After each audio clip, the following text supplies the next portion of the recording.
continue in part 2 of our series with Bob Wylie.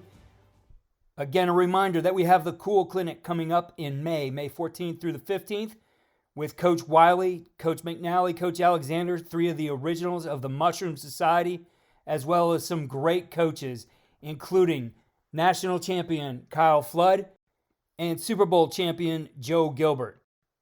Here's the second part of our interview with Bob Wylie. When you look back at, you mentioned you just spend all your time being around there and learning and obviously making some of those connections, building those relationships. What point in your career did you start to feel comfortable enough to speak up, whether it was in some of those training camps or where you're hanging out and learning from these guys, young guy on the coaching staff, new at the college level, et cetera. For you, when did that start that, I'm going to speak up and say some of these things and really, I guess, stir the pot a little bit, but at the same time, I'm sure it's about you being able to learn as well. Well, you had to be confident in what you were coaching, and that what you were coaching is working, okay, and that you had success with it, okay. If they're trying to do something that you have done before, right, and it didn't work, and you have to. The good assistant coaches are going to make themselves heard. You know what I mean? They're going to say, hey, I tried that over here, and this is the problem we found with it. You may want to rethink this. You know what I mean? Now, if they're adamant about still doing it, well, I only could take it so far. You know what I mean? But as soon as the decision's made, it stops. So it's really how confident you are as the position coach in what you're trying to get across. What information that you have that can back up. Sam always wanted to show me, show me the tape, right? Show me the tape. Give me the statistics. Show me why does it fit into what we do, right? So I know the defensive coordinators, guys that become head coaches, they're always running into your office. They want to run these plays.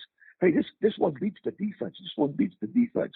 Well, I'll tell you guys, you tell me when they're going to run that defense, okay, and we'll call that play, okay? Just let me know when that's going to happen, okay? So every offense and every defense and special teams, they're all built with an integrity built into it, okay? You don't design stuff that's going to fail. You don't do that. Who does that? Nobody does that, So the offense, they have integrities that so if you live within the integrity of the offense, right, you got a pretty good chance that you're going to make it work, okay? It's when you go outside the integrity of the offense or defense that you're going to start having problems putting this in that doesn't really fit the schemes, right? And then trying to teach it in 3 or 4 days and then go out and run it in a game. My God, you're just asking for problems, So, and I think you got to remember, to the young guys, players don't care how much you know. At least not in pro football. Players care how much you care. Players care how much you care about them as people first, right? All right, and then players second. Okay, that's a big thing. Okay, and it can't be a fake, caring. You gotta care about those guys. I know. I get all their birthdays, and if we're in season or they're in the building, okay, and it's their birthday, there's going to be a cake in that room with his name on it and a candle. That's going to happen. You know what I mean? Their wives are going to get flowers on their anniversaries. That's going to happen because they're going to forget to send them. You know what I mean? I always buy toys, and stuff for the kids. So when they bring their kids in, okay, that I got something to give the kids. All right. The meeting room is set up, okay, in a way, it's kind of really a unique way I set up the meeting rooms. I've been doing it for a long time now. They are set up conference style, and when you first walk in the meeting room, right, the first thing you see is the family board. Because I want them to bring in a picture of the people or person or dog or cat or goldfish, doesn't matter, who's the most important in your life, okay? I want that picture. Give me that picture, and we're going to put it up on the family board. Because ultimately, that's what you're playing for. Mm-hmm. The organization is just giving you the right to play for those people. That's all they're doing. Okay? So I want you to watch that. Look at that. Every day when you walk through the door, that's the first thing you're going to see. Right? On the other side of the room, okay, I have a board called In the Beginning. Now I want you to bring in your picture when you played Pop Warner, junior high school football. You bring that in. We're going to put that picture up on the board, coaches too, and because that's when you played, right? And you weren't getting a scholarship. You didn't get paid, okay? You played because you had a passion for the game and you loved playing the game of football. That's where you played. I love those Now, ideas. Now somebody goes on and says, as you go through your high school career, excuse me, as you go through your high school career, right? Somebody says, and you go into college, and you get towards the end of your college career. Now, some guys will walk on. They love it so much, they walk on because they still want to play and they earn a scholarship. Some guys get scholarship right out of high school, okay? They're all different, okay? But you continue playing after high school. And then somebody says, hey, you guys are good enough to be drafted, right? And they draft you. And you get to sit in one of these seats, okay? And I got these beautiful big man chairs. They lean back. They're gorgeous chairs like they bought. And it's set up in a conference style, not classroom, conference style. And I tell them, look, guys, I don't care how you get one of these seats. If you get in one of these seats, then you get a chance to make this team, right? And it doesn't matter how you get here. You could be drafted, right? You could be a free agent signing, right? You could have been traded for. It doesn't matter, right? If you have one of these seats, you have a chance to make the team. And I didn't like the classroom style for you guys that can do it, right? Because if the guy in the back room makes a mistake, okay, those guys in the front don't turn around and look at that guy, right? They just keep looking at the screen in front of them. But when you sit them conference style around the table, okay, the conference table, they look at each other. You can't hide. There's no place to hide, you know? And then the room itself, okay, for Halloween, we decorate it for Halloween. We have candy, big other players come in and get a piece of candy and stuff, so on and so forth. And then we decorate it for Thanksgiving. We put all the Thanksgiving decorations up. Then we decorate it for Christmas. And we have a Christmas, like a Kris Kringle or Dirty Santa or Bad Santa or whatever you call that. Okay, and everybody, we have a dollar figure that we set it at. Okay, everybody buys a gift. They wrap it, right? We put it under the tree, okay? And it goes in order of seniority. Now, I'm usually the oldest guy with seniority in the room, okay? So the first guy takes the gift, opens it up at anyone he wants, right?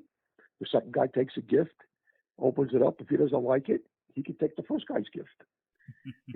So it goes like that until all the gifts are gone, and I get to pick the one I want. Oh, the players love it. They absolutely love it. Okay, so you create that atmosphere with them. Okay, you create that atmosphere with them to show them the sincerity that you have for them as people first and players second. And you'd be surprised, right? Like how hard they'll play for you. And the other thing, they look, and you don't BS them.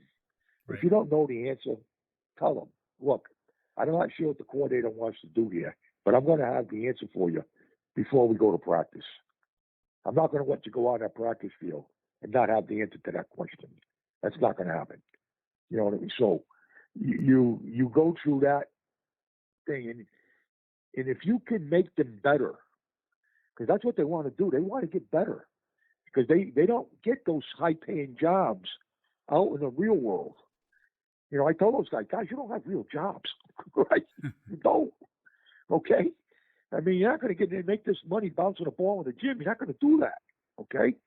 right? So you want to hold on to these jobs as long as you can. So if they find that you can make them better, okay, and they're getting better, right, you'd be surprised how they latch on to you, okay? It's really quite amazing to watch the transformation that occurs from when you first get them, okay, until 2, 3, 4 years later. It's really some of my best lines that I could keep together for 3 or 4 years, right? Really, I didn't have to. There was not much coaching going on. They already had the techniques, okay? Maybe the younger guys, but the older guys, right? The guys who are going to play on Sunday, right? Those guys have already had it for 3 years, 4 years, some of them, right? They were great because all I had to do then was teach the game plan. I didn't have to worry about teaching them all these techniques. All I had to do was teach them the game plan, okay? And then what I found out, and this is good for some of the, probably the, I don't know if you can do it at the younger levels, but maybe the college or some of the bigger high schools, okay? We actually put in 2 different game plans, okay? On Monday, okay, and Tuesday, right, we try to figure out how you're going to beat the guy that lines up in front of you. Because you don't have any plays yet. Mm-hmm. You don't have the run game plan or the pass protection game plan. Right? You don't have any short yardage, nickel, third down. You don't have any of that stuff, okay? So Monday and Tuesday, when you're watching film, you're watching the guys that you're going to play against, and you're going to come up with how you're going to beat that guy's favorite moves, right? So I got this little program, right, that I got an analytics guy that would break down the films for me and take their favorite moves, right, and put them in a hard copy report, right? And then he'd put them in video lockers, okay? So when they came in on Monday, okay, they had the hard copy, okay, to know this guy's favorite move, second favorite move, third favorite move, how does he play the backside of one play, front side of one play? We had it all down, okay? Right, we had it all down for them, and then they just went putting it together on what they needed to do to beat these guys. And then I wanted to know what they came up with. What are we going to do here, guys? How are we going to handle this? Okay, this is what I see. Okay, now on Wednesday, we put the game plan in.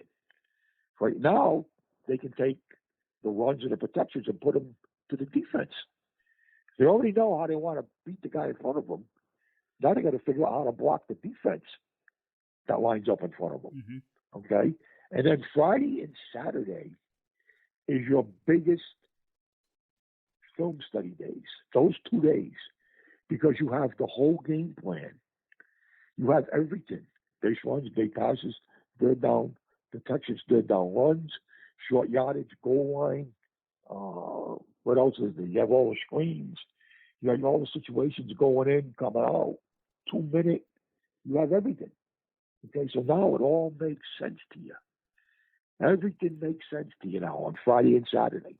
Okay, and I know Joe Thomas used to take the guys on Friday afternoon, right, and he'd spend an hour and a half, right, and they'd all be in a room together. The best way to study is in groups. Okay, they'd all be in a room together going over the game plan. Okay, this is what we're going to do in this thing. This is what we're going to do here. This is what we're going to do here. So it's really well thought out, the process that you go through during the week. Mm-hmm. Okay, so I don't know if I've helped anybody or messed anybody up. So no, that was great stuff. I love just how you really started that from how you set the room up and all the things you do to add really to the personal touch and build those relationships. And, something going back to the Hard Knocks show, and I know there's a lot of memorable moments for you that people, I think, now really know who you are. But for me, it was, there was the segment in the classroom, and, I thought you were teaching some things in a unique way. But what really got my attention, again, these are grown men, but when they panned around that room and in the way they were engaged, I mean, they reminded me like, kids in kindergarten class, like they were just really into how you were teaching. And, for you, I would love to just hear about, the way that you teach and maybe how that is unique as well. I never belittle a kid. Okay, I don't ever believe in that. Okay, I teach them as much as I can teach them, but my style is more like the commercials you see on TV nowadays. Okay, they make absolutely no sense, but because they make no sense, you remember the product, right? Some of those commercials, right, don't make any sense, but you remember the product because the commercial's so off the wall. Well, sometimes I'll watch a kid take a first step, right? I'll say, I'll go, hey, God, come on, Jason, that looks like a crippled armadillo. You understand me? Okay, that first step it's that bad. It really is. Okay, but that kid will remember that. Okay, you remember the crippled armadillo comment. You know what I mean? So I got all these little kind of one-line deals. Okay, that they'll remember. Okay, like sometimes they'll miss a block or they'll have a mental assignment breakdown, and you hear me yell from the back of the, standing in the back of the offensive line, when there's a team to that, and I'll yell out, "Whose side are you on?" You know what I mean?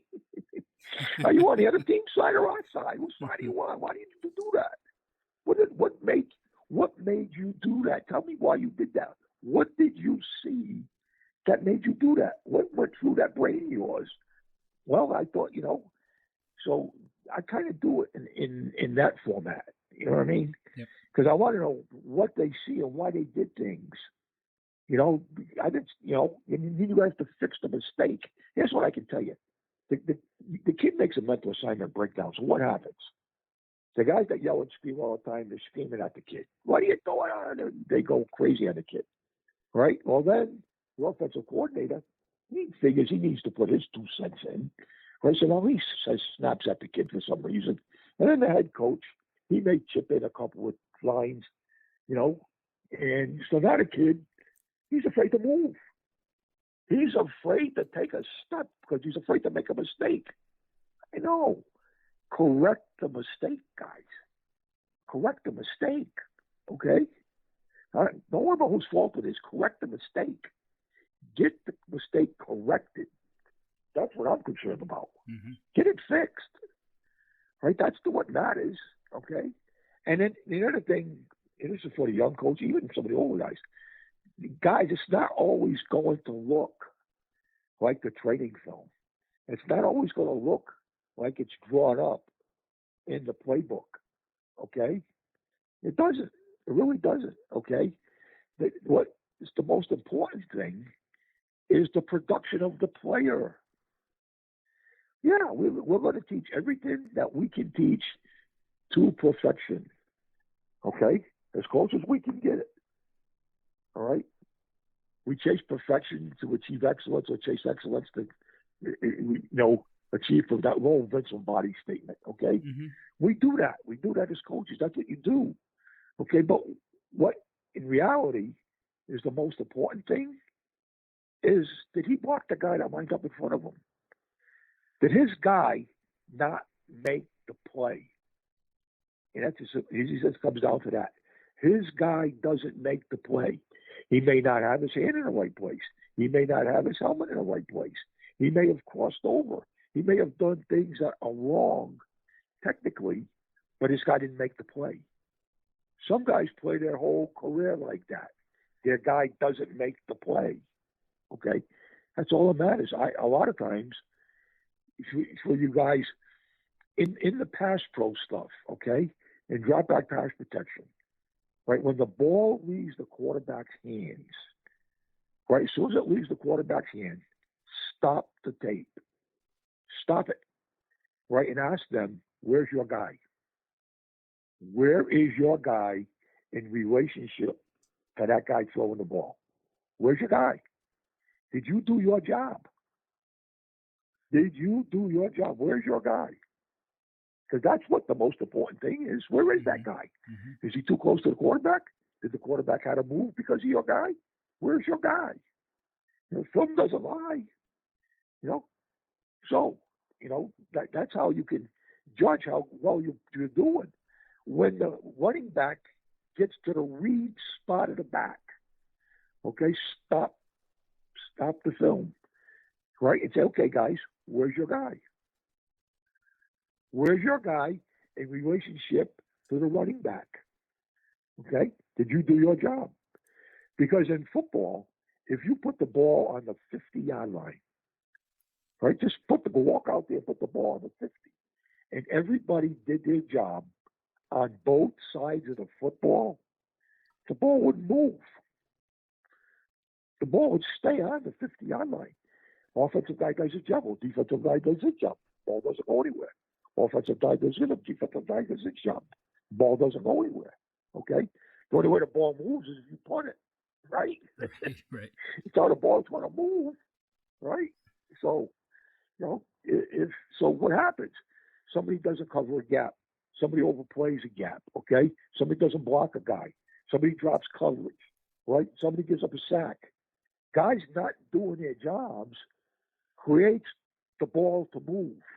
That's why the ball's moving, because somebody didn't do what they were coached to do. Somebody was not productive enough on the play, right, to create a lane or create a protection, right, so that the quarterback could do his job, okay? Or the running back could do his job. Does that make sense? Yep. I don't know if that made sense or not. So, that's because people don't do their job is why the ball is moving. Some people do their jobs better than others. Correct. Well, Coach, looking at the learning side of this, and you mentioned it, before the Cool Clinic, which has had the reach, even though it was in Cincinnati, Ohio, and this year, unfortunately, because of COVID, we cannot be a live event, but we are bringing it to coaches virtually, and it will probably have a much greater reach now than it did before. Before we talk about the details of the clinic, though, I'd love to hear how that all got started, the original Cool Clinic, and how you guys have grown it over the years. It all started, I think it was 1980. It was either 1982 or 1983. Okay, and Jimmy had a meeting with some of his buddies, okay, in his office with the Bengals, and there were 6 of us. There was myself, there was Paul Alexander, there was Jake Hallam, used to be the line coach of Kentucky at one time, God rest his soul. There was Freddie Mariani, okay, and there was one other guy, and I still can't think who that 6th guy was, but I remember the 6 guys, right? Well, it was just a round table discussion. We just sat in a room and talked about different problems that we may have had or different blocking techniques, how to do it this way or how to do it that way. This way, what do you think about this technique? And so it was, we'd just meet in Cincinnati for a couple of days and do that, okay, in Jimmy's office. Well, the next year, that 6 went to like 16, right? And then the next year it went to like 35, right? And then, right, the Brown family, Coach Brown and Mike Brown, and they thought that, Jimmy was giving away all the Bengals secrets, okay? So we had to take it and move it over to the old Clarion Hotel in downtown Cincinnati, okay? And then it jumped up to 70, 80 guys, okay? And then we just kept it at that hotel, and it went to Tampa Bay one year. When I went to Tampa, I brought it to Tampa, okay? And then after that one year, the boys had a little problem in some of the nightclubs down here. So I had the police chief was a neighbor of mine, and he kept calling me up, and I said, that's it. So the next morning I got up, they said, guys, we're going back to Cincinnati next year. Okay, so we're not going to be here. We're going back to Cincinnati next year. So then it's been in Cincinnati for the rest of the time. 38 years, okay, that we've been doing it. Okay, same hotel, same setup. Everybody knows where to go, where to park, what to do. And it's amazing the attendance that we get. Okay, and Full Football Focus comes in, right? They buy like 400 pizzas, and we only give them a half hour for lunch. I make sure it's classroom style. I got tables up there, right? I always believe that the speaker should be on a stage and not on the floor. So they should be up on stage, Okay. I have 3 different screens, so you can look anywhere you're sitting there, you can see it. Okay. So that's how it all started. And then what I do is I just, I try to get guys from different areas of the country, I should say, okay, to speak. I got a guy from Oregon, a guy from Notre Dame, kid from Ohio State, Jeff Quinn from Notre Dame, Greg Slaughter from Ohio State, Alex Mirabel from Oregon, Herb Hand. Okay, I think he's got Central Florida now. Okay, so from different parts of the country. Okay, and then I get the pro guys that, like Bobby Johnson, we got this year. We got Keith Carter, guys that are coming up through the pro ranks. Okay, that are having good seasons. Okay, I reach out to those guys, and then Jimmy, you know what I mean, because he's the guy that actually started it. Right? He always speaks of Paul Alexander, right, and myself, because we were part of the original 6. Mm-hmm. So, right, and then that's how we developed it. Okay, now we've never had a breakout room before. Okay, so this is new for us this year, where we're going to have the speaker. Okay, and then when he gets finished, then he can go over to the breakout room, and now you can follow him over there. Okay, yep. We've never done that. We've had a question and answer period at night on a Friday night at the end. Okay, now the guys don't have to. They can. The guys that want to go do something else, they can speak, go to the question and answer period. When they're at their own hour or hour and a half. Okay, and go to the breakout room and get the guys can talk to them. So that's how it's set up. And I tell everybody, if you're going to be on this, okay, right, you're going to be on this virtual, and you have a question and you don't get it answered, that's your fault. Because there's going to be enough guys, right, that you can get in to one of the question and answer rooms and get the answer to your question. It's okay, get the answer to your questions. Yep. If you have a question, you will get the answer to it. That's your fault. All right, so that's how it started. And then I learned from Frank Glazier at the Glazier Clinics, and Frank was alive, God rest his soul, 1976. I started working and going to the Glazier Clinics in 1976. And the first one that I didn't speak at or work at, okay, was in 2019. That was the first one I missed since 1976. Okay. So I learned from Frank, okay, and when we have it in person, can you blow the whistle, okay? Mm-hmm. Everybody moves on the whistle. You blow the whistle, they all come back, just like you would do on the field. And you'd be surprised, the coaches, they move the same way the players do. You can hurt them all in and hurt them back out. Now, I don't know how that works virtually, so I don't know how that one works. Well, they got to be there. They'll get some notices, right? Now, I guess that's your whistle. They'll get some notices in their emails that it's about to start. And, the advantage of this is they will have the replay as well. But I agree with you. The way it's set up, you can really get engaged with these guys. I mean, they're going to present, and you'll be able to ask some questions through, the question and answer there. But more so when you get into the Q&A portion, cameras are on, microphones are on, and you're able to engage. We'll have somebody moderating those rooms so that everybody's not talking at once, but we'll make sure that you get your questions answered. And I'll give you a rundown here for our listeners. The clinic is May 14th and 15th, and it kicks off with Coach Wylie giving the introduction. Herb Hand is on, University of Central Florida, 5 to 6. We got Greg Stidara from Ohio State, 6 o'clock to 7. Again, each of these guys then, as Coach mentioned, go into a Q&A. After that, 7 o'clock to 7:30 is Pro Football Focus. 7:30 to 8:30, Jeff Quinn. 8:30 to 9:30, Alex Mirabel, University of Oregon. Then Saturday, Coach Wylie will kick it off again with the introduction. We'll have Bobby Johnson, 8 o'clock to 9:15 from the Buffalo Bills. 9:15 to 10:30, Keith Carter from the Tennessee Titans. 10:30 to 11:45, Coach McNally. Pro Football Focus again, 11:45 to 12:15. 12:15 to 1:30, Dante Scarnecchia, NFL, New England Patriots coach. 1:30 to 2:45, Joe Gilbert, world champion Tampa Bay Buccaneers offensive line coach. 2:45 to 4, Adam Stenovich from the Green Bay Packers.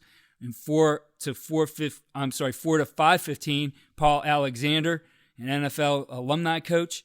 And then we have 5 o'clock to 6:30, Joe Thomas from the Cleveland Browns, a future Hall of Famer, a guy that you got to coach. So just an incredible lineup of guys who really know this game from offensive line play. They'll be able to answer any kind of question you want, hopefully work out any kind of problems you might be having. And I know that anybody who attends this thing is going to learn like they've never learned before. So we're really excited about that, and happy to be able to do that for you, Coach. Well, I really appreciate all your hard work and effort that you put into this, and it'll be really exciting how it takes place in the ability for you guys to learn, okay, and to ask questions, because I've done that my whole life, right? The whole gambit of coaching, right? I was never afraid to go ask somebody a question. I was never afraid to do that, okay? Because I don't know the answer. I want to know the answer. Give me something that I can work with, right? Guys are afraid to ask questions because they say, "Well, I should know that," and I don't. No, don't be like that. You got to be transparent. There's a lot of stuff I don't know, guys. Right? I'm going to ask questions so I can get the answers that I need so I can become a better football coach. Right? And I've been doing this for 48 years. Right? Or longer. It could be longer. I mean, I know professionally for 33. So don't be afraid to ask questions. It's okay. And for our listeners, you'll be able to find that and register at cool.coachesclinic.com. Keep tuning into the podcast. I'll keep giving you some more information on that. Coach, it was great to spend this hour with you. I know I said we would be shorter, but some great stories and insight you were able to give us, and really appreciate you taking the time. Well, thank you. I appreciate it. Right. Have a good evening. Thank you again for listening to the Coaching Coordinator Podcast. Please, if you are enjoying the podcast, head over to iTunes or Spotify and click 5-star for rate. If you have a minute, write a review. It really helps the podcast. Check out our new home for the Coaching Coordinator Podcast. That's at coachandcoordinator.com. And follow me on Twitter at Coach Grabowski.